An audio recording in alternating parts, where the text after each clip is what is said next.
This week is the big disaster.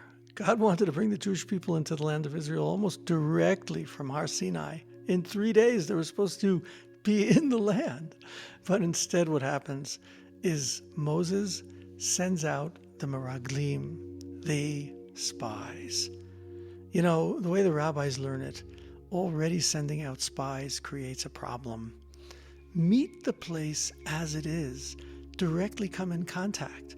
Why are you sending spies? So here's what I think is going on. Moses is actually demonstrating what it is that the challenge of coming into the land is going to be. In the desert, you're in direct contact with things just as they are.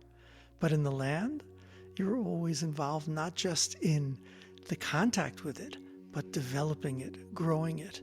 In the land, you have a particular identity. You're a nation in its country. You're in interaction with other nations. How honest am I going to be? How straightforward and how manipulative and agenda-driven will I be in my relationships with others? That's a personal question too. In the desert, I can just kind of be who I am. That's the midbar with nothing there, no speaking. But when I come into the land, when I come into the world, I'm interacting. I have a personhood that I present. I have a persona. I have a way of my speaking which can either be totally honest and putting you in touch with the truth of who I am, or manipulative and using agenda which attempts to control your mind in a way in which it'll fit what I want you to get to.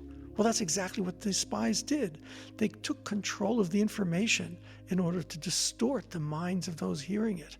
But that itself was a representation of the dangers of leaving the place of silence and going into the place of speech, of leaving the place of nothingness and going to the place of something and definition. My friends, this week is really an invitation for us to look carefully how well we live in the land, how well we live in our personhood as a person and as a nation. How well do we actually broadcast the truth of who we are, and how do we use our words to distort things so that people will think that which is not actually true.